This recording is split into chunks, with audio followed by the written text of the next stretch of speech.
हाय दोस्तों, कैसे हैं आप सभी। चलिए आज जो है भूगोल, भारतीय भूगोल के अंतर्गत जो शेष बचा हुआ था, यानी कि भारत का भूगोलिक इतिहास के अंतर्गत जो दूसरा टॉपिक्स था, क्योंकि इसके पहले हम लोगों ने आर्किन क्रम की चट्टानों के बारे में जानकारी ले लिया था और धारवाड़ क्रम की चट्टानें जो है उसके बारे में जान लिया था। अब जो है हमारा अगला टॉपिक बचता है आपका कुड़प्पा क्रम की चट्टानों का। तो आइए उससे जो है हम शुरू करते हैं, उसके बारे में जानकारी लेते हैं।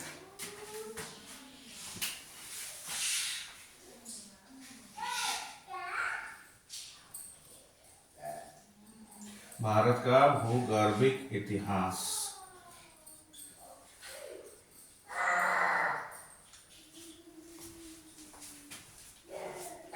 भारत का भूगर्भिक इतिहास का मतलब हमने तो आर्किन क्रम की चट्टानें और धारवाड़ क्रम की चट्टानों के बारे में जानकारी ले लिया है। तो अब जो है अगला जो हमारा बचता है कुड़प्पा क्रम की चट्टानें। कुड़प्पा क्रम की चट्टानें। कुड़प्पा क्रम की चट्टानें, आइए इसके बारे में जानकारी लेते हैं। तो बात करते हैं कुड़प्पा क्रम की चट्टानें की। तो इसके निर्माण की बात करें तो जो धारवाड़ क्रम की चट्टानें थी, उन्हीं धारवाड़ क्रम की चट्टानों में जब अपरदन हुआ, अपरदन के साथ साथ जो है निक्षेपण हुआ, तब जाकर के जो है कुड़प्पा क्रम की चट्टानों का निर्माण हुआ। बात करते हैं इसका निर्माण। इसका निर्माण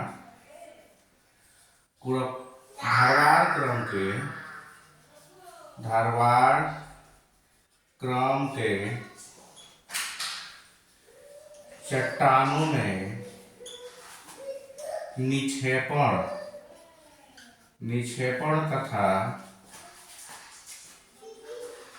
अपरदन के द्वारा हुआ है। बात करते हैं इसके निर्माण की। तो यह धारवाड़ क्रम की चट्टानों में जब निक्षेपण हुआ और अपरदन हुआ, तब जाकर के ऐसी चट्टानों का निर्माण हुआ, यानी कि कुड़प्पा क्रम की चट्टानों का निर्माण हुआ। अब हम बात करते हैं तो इसकी विशेषता क्या है कि यह आंध्र प्रदेश के कुड़प्पा एक जिला है और उसी जिला में यह विशेष रूप से पाया जाता है, जिसके कारण से और चंद्रकार रूप में पाया जाता है, जिसके कारण से जो है इसका नाम ही जो है कुड़प्पा क्रम की चट्टानें पड़ गई। तो दूसरी विशेषता है यह आंध्र प्रदेश के कुड़प्पा जिले में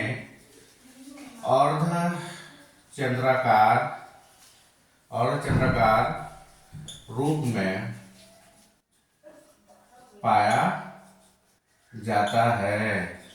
यानी कि बात करते हैं तो यह आंध्र प्रदेश का कुड़प्पा एक जिला है और उसी जिला में जो है यह अर्धचंद्राकार रूप में पाया जाता है।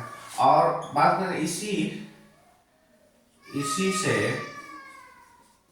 इस चट्टान का नाम कुड़प्पा पड़ गया।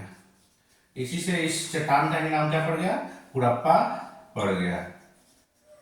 आगे हम इसकी विशेषता की बात करें तो यह जो है भारत के कौन कौन क्षेत्रों में पाया जाता है, तो यह आंध्र प्रदेश तो हो ही गया, मध्य प्रदेश, राजस्थान, तमिलनाडु के क्षेत्रों में जो है मुख्य रूप से पाया जाता है। तो बात करते हैं यह आंध्र प्रदेश, मध्य प्रदेश, राजस्थान, तमिलनाडु, कर्नाटक, कृष्णा श्रेणी, कर्नाटक, कृष्णा श्रेणी, अन्नामलाई श्रेणी। और आगे इसकी बात किया जाए तो पापाधानी और पूर्वी राजस्थान में भी देखने को मिलती है। आगे बात करें तो यह पापाधानी तथा पूर्वी राजस्थान में देखने को मिलती है। पूर्वी राजस्थान में यहाँ देखने को मिलती है। आगे हम इसकी विशेषता की बात किया जाए तो इसमें जीवाश्म का जो है ही नहीं है, इसमें जीवाश्म मिलता ही नहीं है, इसमें जीवाश्म का अभाव है, जीवाश्म का अभाव है, यानी कि जीवाश्म इसमें नहीं मिलता है। अगर हम बात करें तो इसमें सोना और हीरा भी मिला है, यानी कि जो आंध्र प्रदेश का कुड़प्पा है वहां पे कुछ ऐसे सोने के अंश मिले हैं और जिसे और ये मतलब देखा जा रहा है कि अब वहां पे सोना भी मिल सकता है। तो इसमें हीरा तथा सोना भी मिला है। इसमें ये कहाँ कहाँ पाए जाते थे? आंध्र प्रदेश तो ये है, मध्य प्रदेश, राजस्थान, तमिलनाडु, कर्नाटक, कृष्णा श्रेणी, अनामलाई श्रेणी, पापालानी श्रेणी, पूर्वी राजस्थान के क्षेत्रों में देखने को मिलता है। और इसमें जीवाश्म का अभाव पाया जाता है और इसमें हीरा और सोना भी पाया जाता है। हालांकि बात करें तो कुड़प्पा क्रम की जब चट्टानों का निर्माण हो रही थी तो उस समय भी जो है जीवन का आरंभ हो चुका था, जीवों का निर्माण हो रहा था, यानी कि बहुत सारे जीव इस पृथ्वी पर आ चुके थे। लेकिन बात करते हैं तो इसमें जो है जीवाश्म का अभाव देखने को मिला है। अब बात करते हैं ये भारत का जो है नक्शा अगर आप देखें तो भारत के कौन से क्षेत्रों में यह देखने को मिलता है।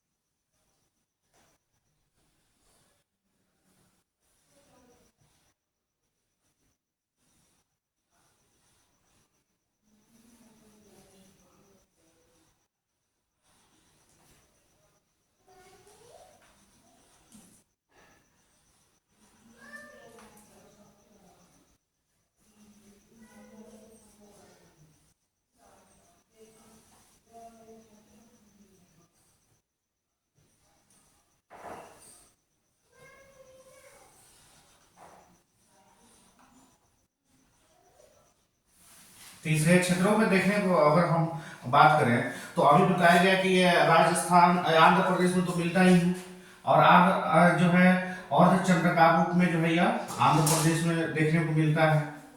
अब जो है ये राजस्थान के पूर्वी क्षेत्रों में देखने को मिलता है, तो ये राजस्थान का क्षेत्र है, इसके पूर्वी क्षेत्रों में यहाँ पे देखने को मिलता है। और उसके बाद तमिलनाडु में भी ये देखने को मिलता है। उसके बाद बात करते हैं कर्नाटक में भी ये देखने को मिलता है कुछ अंश है। फिर जो है कृष्णा श्रेणी की बात करें और जो है अन्नामलाई की श्रेणी की बात करें, उसके बाद से पापाधानी की श्रेणी की बात करें, तो ये ऐसे ऐसे क्षेत्रों में जो है भारत के जो है देखने को यह मिलता है। अब बात करते हैं अगला हमारा जो है गोंडवाना क्रम की चट्टानें हैं, इसको उतार सकते हैं।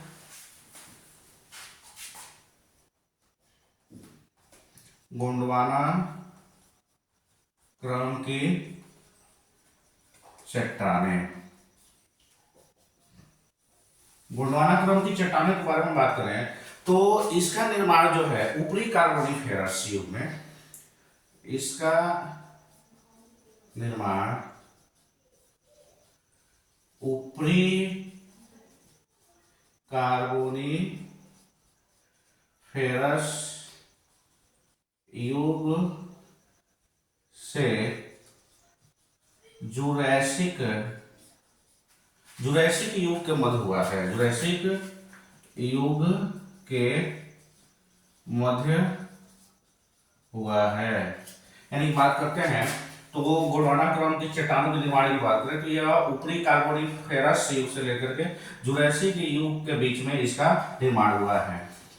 अब इसमें देखेंगे तो इसमें जो इसके इस चट्टानों के अवशेष की बात करें, इस चट्टानों के अवशेष की बात करें तो दामोदर नदी घाटी, दामोदर नदी घाटी,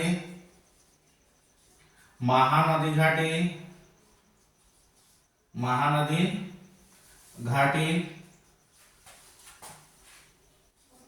राजभवन, राजमहल, सतपुड़ा तथा महादेव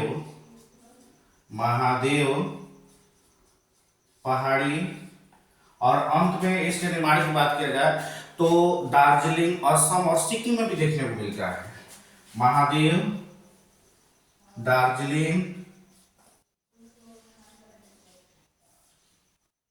असम एवं सिक्किम में भी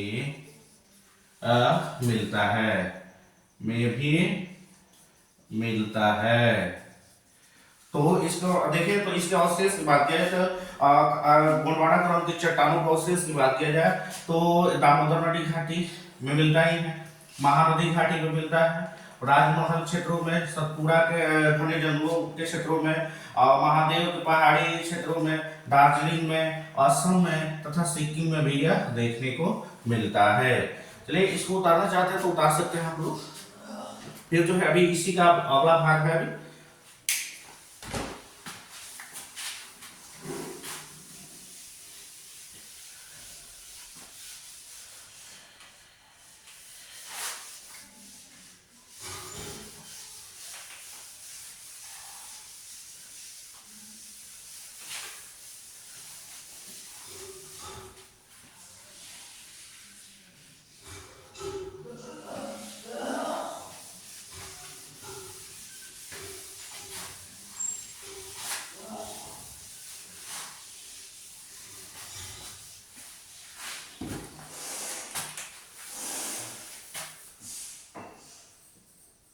गोंडवाना क्रम की चट्टानें।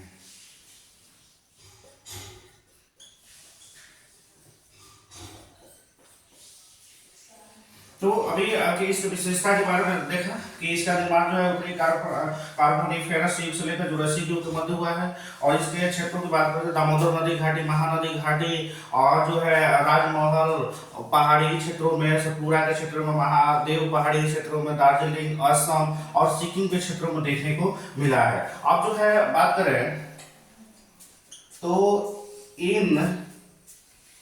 इस चट्टानों का निर्माण इस चट्टानों का निर्माण घाटियों में नदियों द्वारा लाए गए पदार्थ के द्वारा हुआ है। इस चट्टानों का निर्माण घाटियों में नदियों द्वारा लाए गए पदार्थ से हुआ है। अगले विशेषता की बात करें तो यह प्रथम ऐसी चट्टानें हैं जिसमें कि जीवाश्म पाया गया। यह प्रथम चट्टान था जिसमें जीवाश्म पाया गया। आगे हम बात करते हैं तो 98% कोयला इसी से प्राप्त होता है। आगे हम बात करते हैं तो इसमें कोयला तो मिलता ही है, साथ साथ में जो है इसमें लिग्नाइट, बलुआ पत्थर, चीका तथा बलुआ पत्थर भी प्राप्त होता है। और अगला इसकी जो विशेषता की अभी तो बताया नहीं गया कि जो है इसमें जो है प्रथम ऐसा चट्टान था जिसमें जीवाश्म पाया जाता है। तो आइए देखते हैं इसके जो है नक्शा के आधार पर भारत के कौन से क्षेत्रों में यह देखने को मिलता है। तो अभी आपको बताया कि सिक्किम के क्षेत्रों में भी मिलता है, असम में भी देखने को मिलता है। और उसके बाद से हम बात करते हैं असम के क्षेत्रों में भी देखने को मिलता है। अब उसके बाद हम बात करते हैं, तो यह जो अभी बताया कि महानदी घाटी में यानी कि झारखंड के क्षेत्रों में भी देखने को मिलता है। फिर जो है बात करते हैं राजमहल, सतपुड़ा और महादेव और दार्जिलिंग के क्षेत्रों में भी देखने को मिलता है। तो ये ऐसे जो है कुछ कुछ क्षेत्रों में जो है इसके महत्वपूर्ण रूप से जो है ये देखने को मिलता है गोंडवाना क्रम की चट्टानें, जो कि जिसमें कि आप देख ही रहे हैं कि कोयला जो है 98% प्राप्त होती है। चलिए इसको उतारना चाहे तो उतार सकते हैं।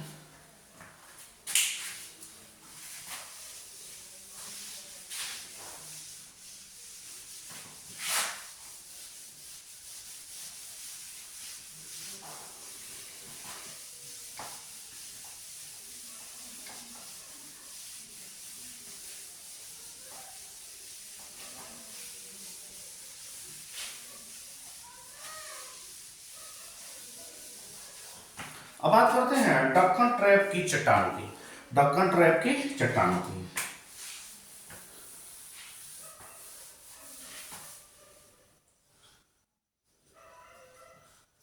दक्कन ट्रैप की चट्टानें दक्कन ट्रैप की चट्टानें। अगर हम इसके विशेषता की बात किया जाए तो सबसे बड़ी विशेषता है क्रिटेशियस युग के अंत में। बात करते हैं दक्कन ट्रैप का निर्माण की बात किया तो क्रिटेशियस युग के अंत में पश्चिमी भारत, प्रायद्वीपीय भारत के पश्चिमी भागों में, यानी कि बात करते हैं कि क्रिटेशियस युग के अंत में प्रायद्वीपीय भारत के पश्चिमी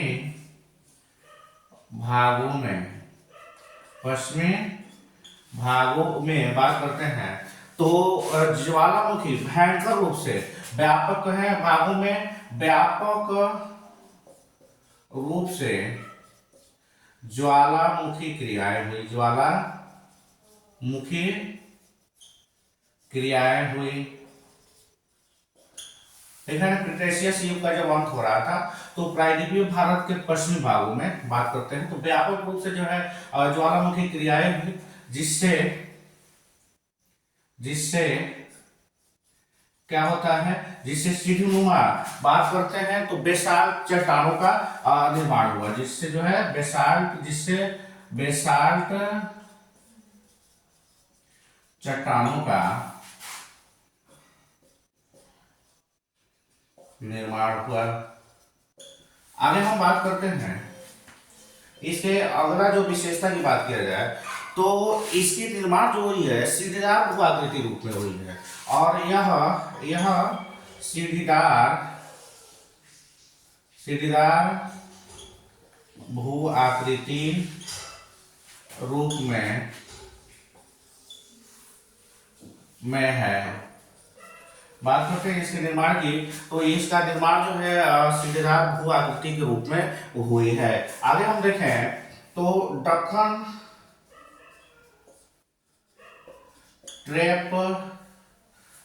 ट्रैप की चट्टानें महाराष्ट्र, गुजरात तथा मध्य प्रदेश में पाई जाती है। तो इस प्रकार की चट्टानें कहाँ पाई जाती हैं तो महाराष्ट्र में, गुजरात में और मध्य प्रदेश में भी जो है इस प्रकार की चट्टानें देखने को मिलती है। तो किस प्रकार की चट्टानें, तो दक्कन ट्रैप की चट्टानें।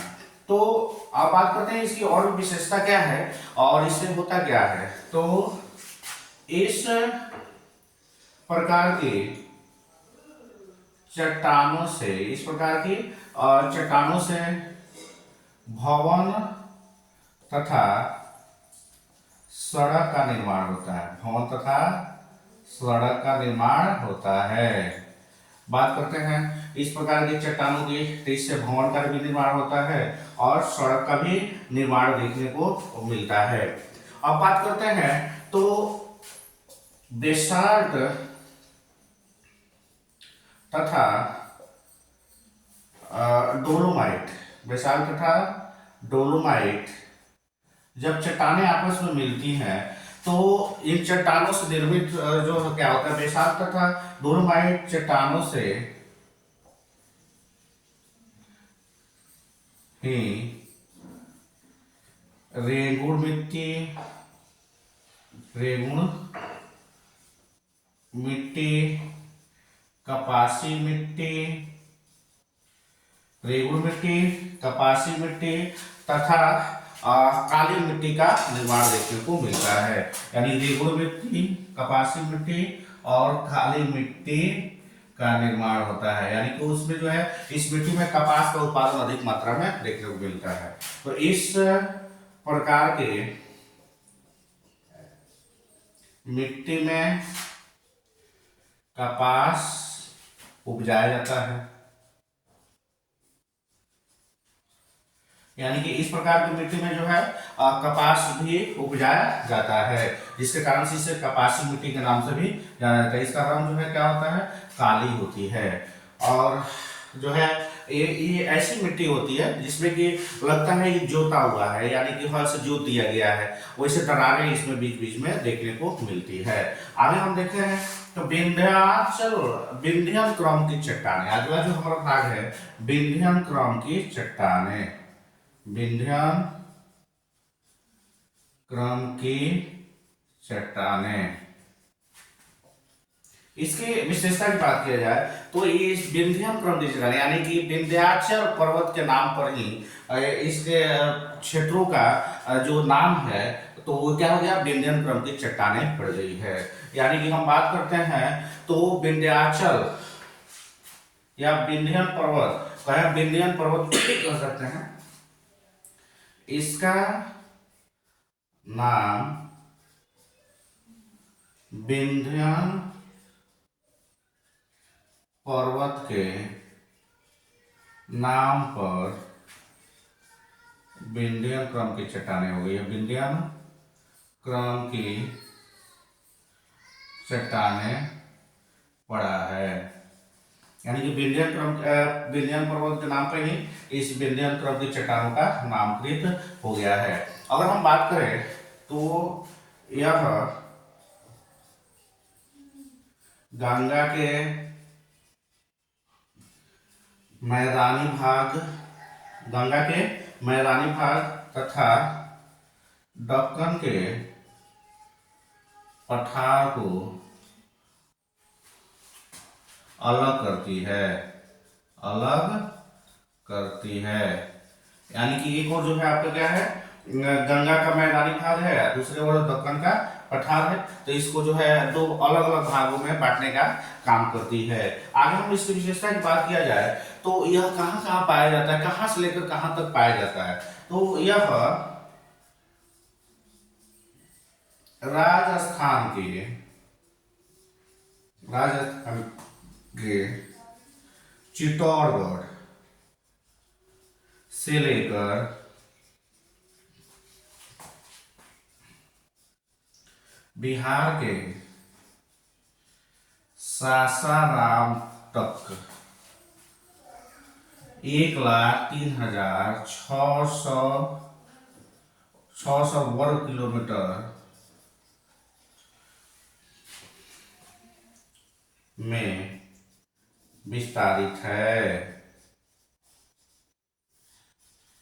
इसके बाद कहते हैं कहां से कहां तक पाया जाता है, तो राजस्थान का चित्तौड़गढ़ जो जिला है वहां से लेकर के बिहार का जिला सासाराम तक पाया जाता है। इसका कुल जो है क्षेत्रफल की बात किया जाए, कुल लंबाई की बात किया जाए तो 1,03,600 वर्ग किलोमीटर में जो है यह देखने को मिलता है। इतना लंबा जो है यह देखने को मिलता है और इसकी लंबाई और चौड़ाई दोनों मिलाकर के वर्ग किलोमीटर में आ जाता है। इसको उतार सकते हैं, आगे फिर से जो है बताते हैं।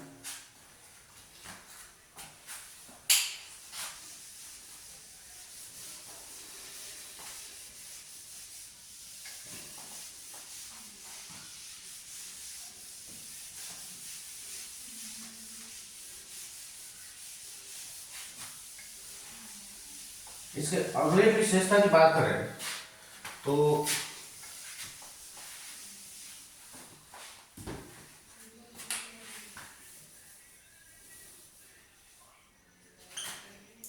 इसी के अंतर्गत अंतर्गत भदवार श्रेणी बिजवार श्रेणी तथा कैमूर श्रेणी आती है। यानी कि इसी के अंतर्गत भदवार श्रेणी, बिजवार श्रेणी तथा कैमूर श्रेणी का क्षेत्र देखने को मिलता है।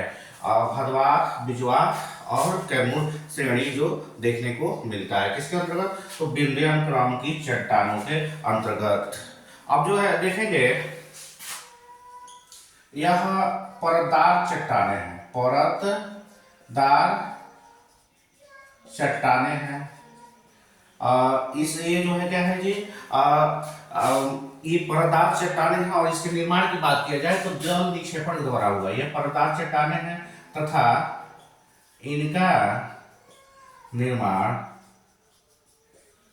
जल निक्षेपण के द्वारा हुआ है। यानी कि ये प्रथम परतदार चट्टाने हैं और इनके निर्माण की बात किया जाए तो जल निक्षेपण के द्वारा ही इसका निर्माण संभव हो पाता है। चलिए इसको उतार लीजिए। अगला जो है फिर से बात करते हैं टर्शियरी क्रम की।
आगे हम इसके विशेषता की बात करें, अगला जो भाग है हमारा टर्शियरी क्रम की चट्टान है।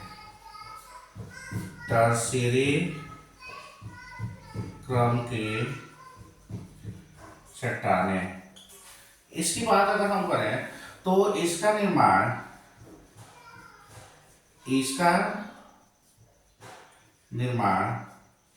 इओसिन युग से लेकर के इओसिन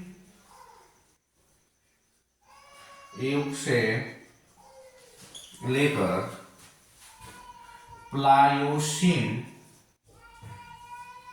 युग के बीच हुई है। यानी कि इसके निर्माण की बात करें तो इओसिन युग से लेकर के प्लायोसिन युग के बीच में जो है इसका निर्माण देखने को मिलता है। अब बात करते हैं आगे, तो यह हिमालय क्षेत्रों में देखने को मिलता है। यह हिमालय क्षेत्रों में देखने को मिलता है। अगला हम बात करते हैं तो यह भारत के जो है किनारे क्षेत्रों में ही देखने को मिलता है। प्राय देखिए तटीय क्षेत्र में, यह भारत के तटीय क्षेत्रों में मिलता है। अब बात करते हैं तो इसकी और विशेषता है कि इसमें पेट्रोलियम पदार्थ भी मिले हैं। पेट्रोलियम पदार्थ भी मिले हैं। और भी इसकी विशेषता की बात किया जाए तो यह कश्मीर से लेकर के कुमायूं तक के क्षेत्रों तक भी पाए जाते हैं। यह कश्मीर से लेकर कुमायूं तक के क्षेत्रों में पाया जाता है। अब देखिए ये टर्सरी क्रम की चट्टानों का तो बात करते हैं। तो ये जो है इधर से इतना ही जो है, इधर पूरा जो है ऐसे जो है इसका क्षेत्र आ जाता है, यानी ऊपरी भागों में। और भारत का तटीय क्षेत्र इसमें आता है, ज्यादातर क्षेत्र नेपाल वगैरह सब में देखने को मिलता है। तो और इसका जो भारत का जो क्षेत्र पड़ता है वो तटीय क्षेत्र ही इसके अंतर्गत आता है, देखने को मिलता है। अब हम बात करते हैं, अगला है क्वाटरनरी क्रम की चट्टानें। इसको उतार सकते हैं आप लोग।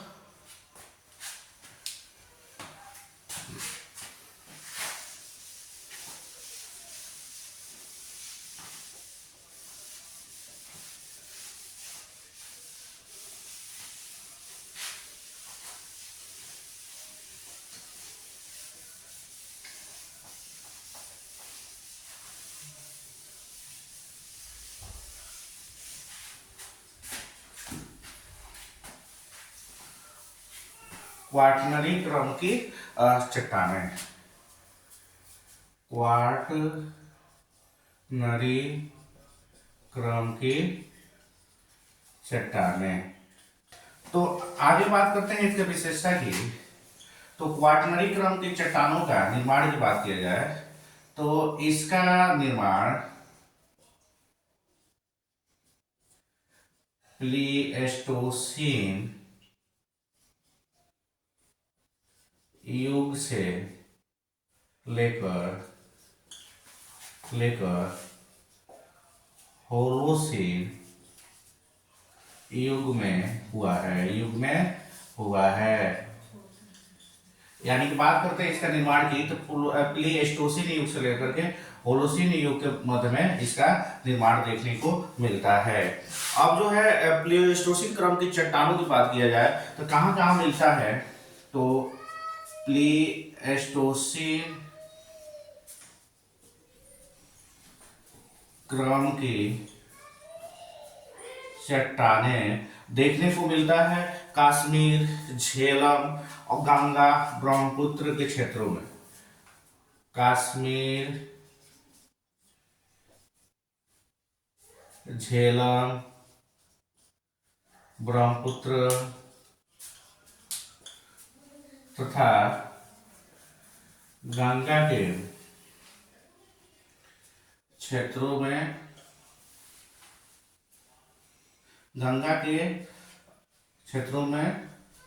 देखने को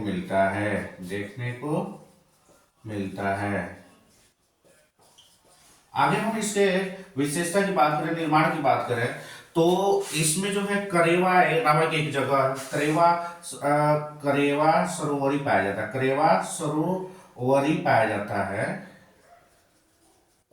पाया जाता है जिसमें बादाम, अखरोट की खेती होती है। यानी कि करेवा सरोवरी है और इसी करेवा सरोवरी में बादाम और अखरोट जैसे जो है चीज़ों की जो है खेती होती है, पदार्थों की खेती होती है। आज के वीडियो में सिर्फ इतना ही, और अगला वीडियो बहुत जल्द ही। और मेरे चैनल को सब्सक्राइब करिए, लाइक करिए, शेयर करिए। धन्यवाद।